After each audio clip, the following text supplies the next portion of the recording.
The call came at 7:23 p.m. on a Tuesday while I was reviewing quarterly reports from my investment portfolio in my downtown Seattle office.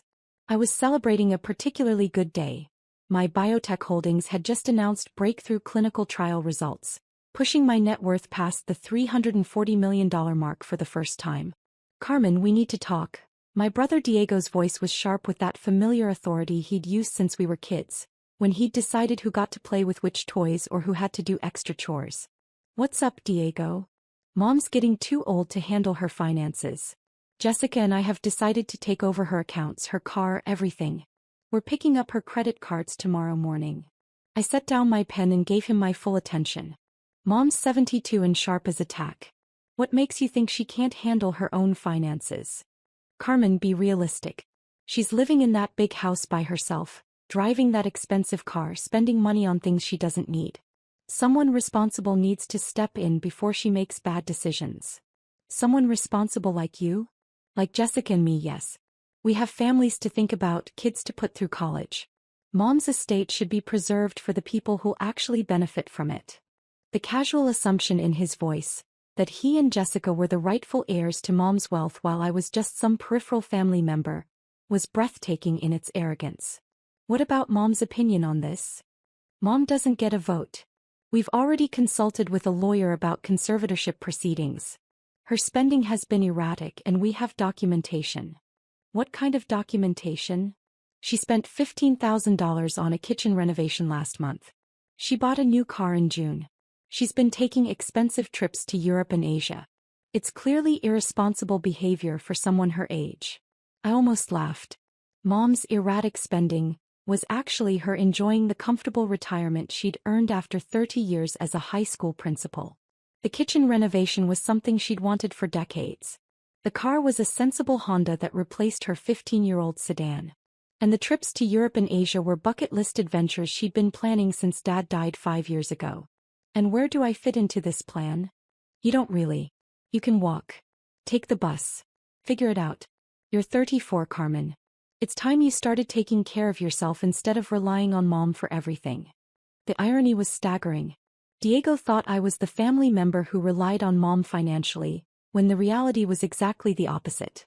"Diego, before you take over Mom's accounts, you might want to check your own bank account first." "Why would I do that?"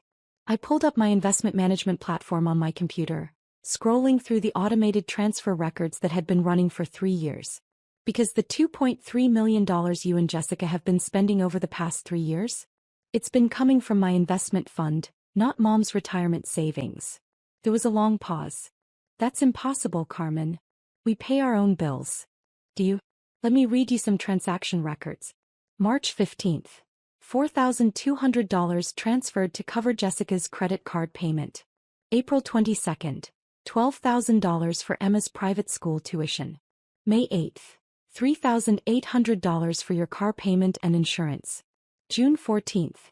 $8,500 for your mortgage payment. I could hear him breathing heavily on the other end of the line. "Where are you getting these numbers?" "From my accountant who's been managing the financial support I've been providing to keep your family afloat for the past 3 years." The truth was more complicated than Diego knew. 3 years ago, when he'd lost his job in pharmaceutical sales and Jessica's marketing consulting business had collapsed during the pandemic, they'd come to Mom for help. She'd agreed to assist with their mortgage payments and Emma's school tuition, but she'd come to me privately with concerns about depleting her retirement savings. "Carmen," she'd said during one of our monthly dinners, "I want to help Diego and Jessica, but I'm worried about my own financial security. Your father and I saved carefully, but we didn't plan for supporting adult children indefinitely.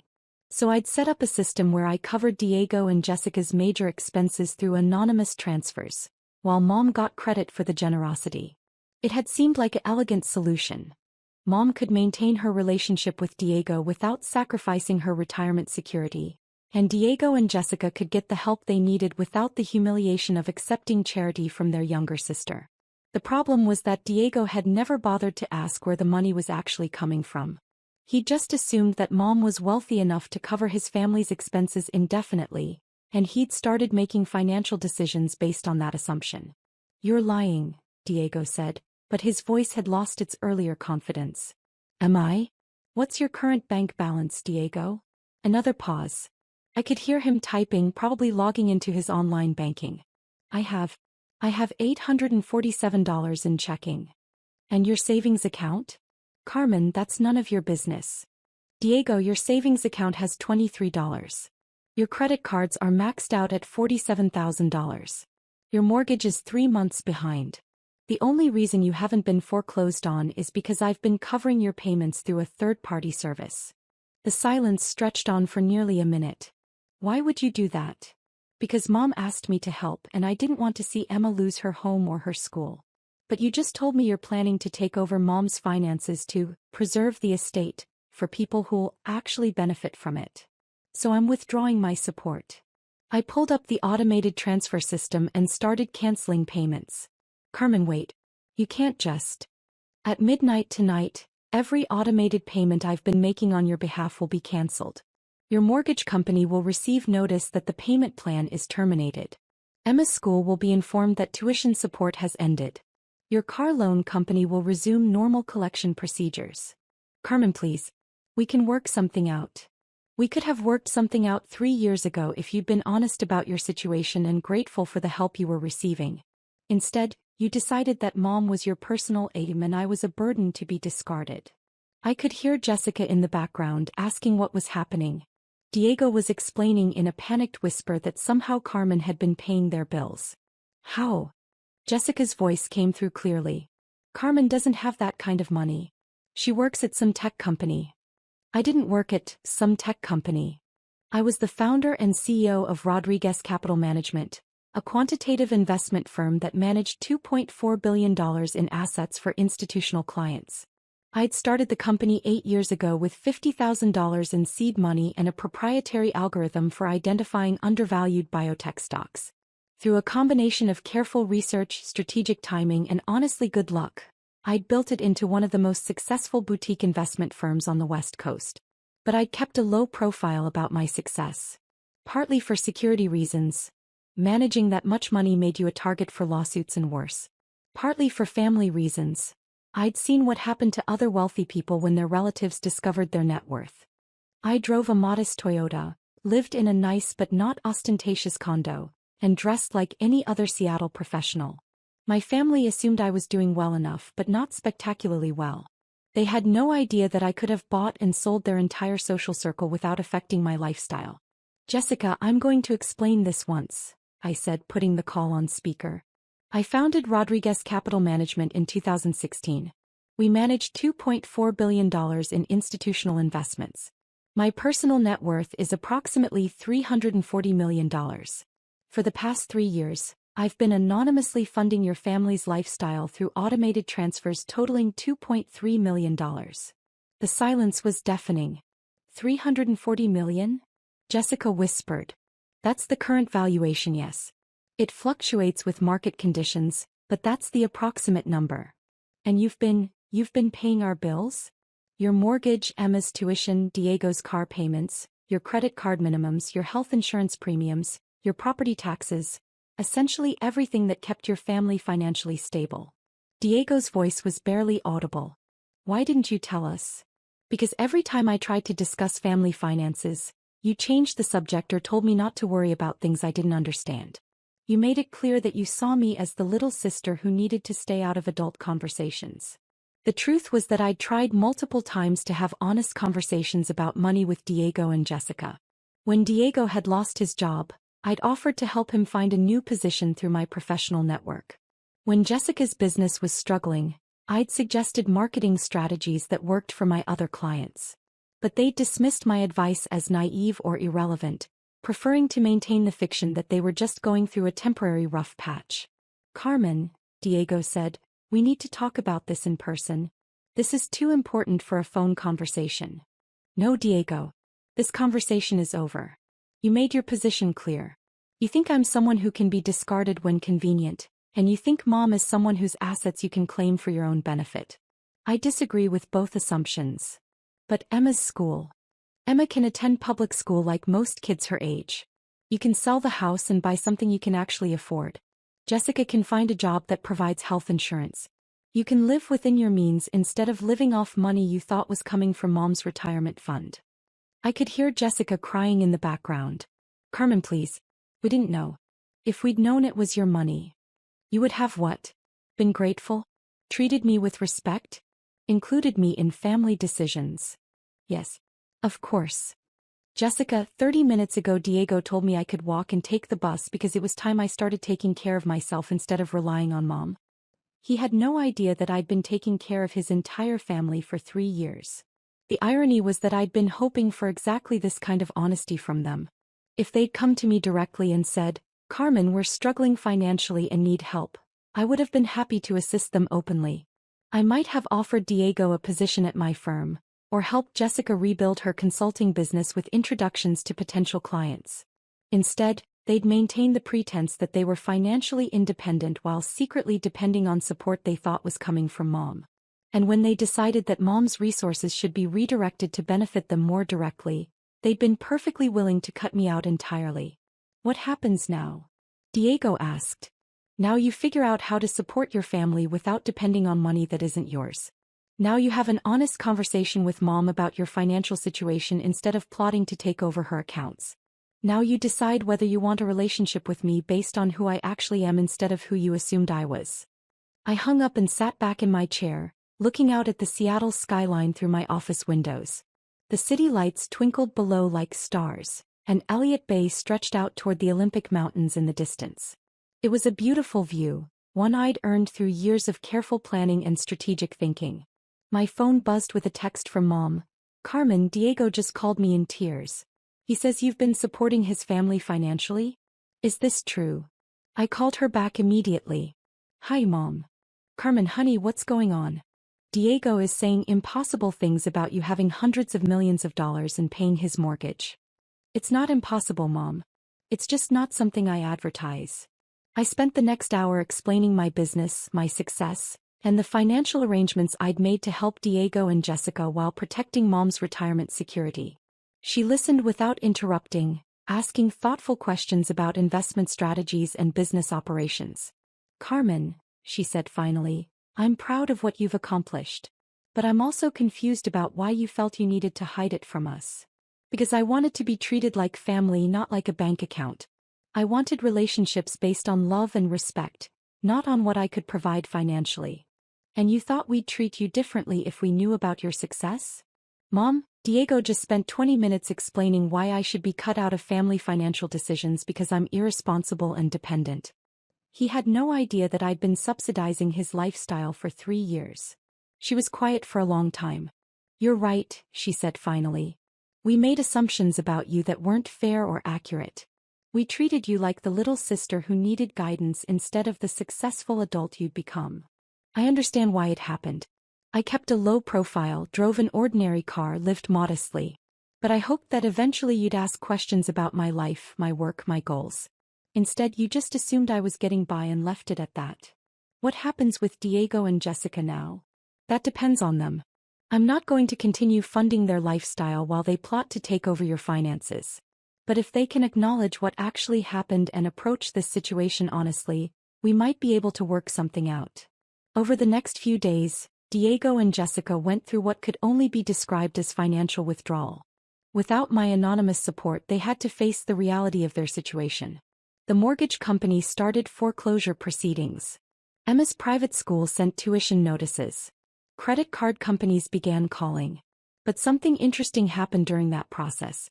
Instead of panicking or making demands, Diego and Jessica started making realistic plans. Diego applied for jobs in medical device sales, using contacts from his previous career. Jessica reached out to former clients about freelance marketing projects. They put their house on the market and started looking at smaller homes in less expensive neighborhoods.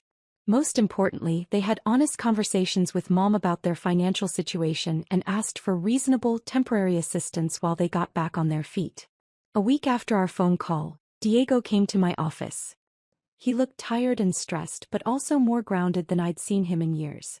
Carmen, I owe you an apology. Several apologies, actually. I'm listening. First, I'm sorry for assuming you were financially dependent on Mom. You were right. I never bothered to ask about your work or your life. I just made assumptions based on the car you drove and the way you dressed. He sat down across from my desk, looking around the office with obvious amazement. Rodriguez Capital Management occupied the entire 47th floor of a downtown high-rise, with panoramic views of the city and Puget Sound. Second, I'm sorry for trying to cut you out of family decisions. You're not just my little sister anymore. You're a successful businesswoman who's been more financially responsible than Jessica and I have been. And third, I'm sorry for taking your help for granted. I should have questioned where the money was coming from. I should have been grateful instead of entitled. And I should have included you in conversations about Mom's finances instead of treating you like an obstacle. I leaned back in my chair, studying his face. Diego, do you understand what would have happened if you'd succeeded in taking over Mom's accounts? You would have stopped supporting us financially. More than that, you would have discovered that Mom's retirement savings aren't nearly as large as you thought. The comfortable lifestyle she's been maintaining? That's partly because I've been covering major expenses like home maintenance, medical bills, and travel costs. If you'd taken control of her accounts, you would have found maybe $180,000 in actual savings. His face went pale. But she seems so financially secure. Because I've been ensuring that she is financially secure. The same way I ensured that you were financially secure, until you decided I was disposable. Diego was quiet for several minutes, processing the implications. Carmen, is there any chance we could start over? Not with the financial support. Jessica and I need to learn to stand on our own feet. But with the family relationship. What would that look like? It would look like treating you with the respect you deserve. Including you in family decisions. Asking your advice about important matters. Actually caring about your life and your success. And it would look like honesty about your financial situation instead of pretending you're independent while depending on support you thought was coming from Mom. Yes. Complete honesty. I considered his proposal. The truth was that I wanted to have a real relationship with my brother. One based on mutual respect rather than the childhood dynamics we'd never outgrown. But it would require fundamental changes in how we related to each other. Diego, I'm willing to try. But there are conditions. Name them. First, no more assumptions about my capabilities or my role in the family. If you want to know something about my life or my business, ask directly. Agreed. Second, no more financial secrecy. If you need help, ask for it openly. If you can't afford something, say so. If you're struggling, let's work together to find solutions. Agreed. Third, Mom's financial security is non-negotiable. I will continue to ensure that she can maintain her lifestyle and her independence. Any family financial planning has to start with that assumption. Understood. And fourth, Emma's education is important to me. I'm willing to help with tuition costs, but through a transparent arrangement where everyone understands the terms. Diego's eyes filled with tears. Carmen, I don't know how to thank you. Don't thank me yet. Thank me in a year if we've managed to build a better relationship. 6 months later, Diego had found a new job in biotech sales that paid well enough to cover their basic expenses. Jessica had rebuilt her consulting practice and was generating steady income from 3 major clients. They'd moved to a smaller house that they could afford without assistance. And Emma had transitioned to a highly rated public school where she was thriving academically and socially. More importantly, our family dynamics had fundamentally changed. Diego started calling me for business advice, having learned that his little sister actually knew something about strategic planning and financial management. Jessica asked me to review marketing proposals for her consulting clients. Mom began including me in conversations about her long-term financial planning and estate arrangements. For the first time in my adult life, I felt like a full member of the family rather than someone they tolerated or dismissed. The phone call that had started with, "You can walk," had ended with all of us learning to walk together as equals. Sometimes the most generous thing you can do for someone is to stop giving them what they think they want and start giving them what they actually need. In Diego and Jessica's case, what they needed wasn't more money. It was the opportunity to stand on their own feet, make their own decisions, and build genuine relationships based on honesty rather than hidden dependencies. And what I needed wasn't to be the secret benefactor who solved everyone's problems from the shadows. I needed to be recognized for who I really was, not just as the little sister but as a successful businesswoman, a strategic thinker, and a family member whose opinions and contributions mattered. The midnight deadline that had seemed like an ultimatum had actually been a new beginning.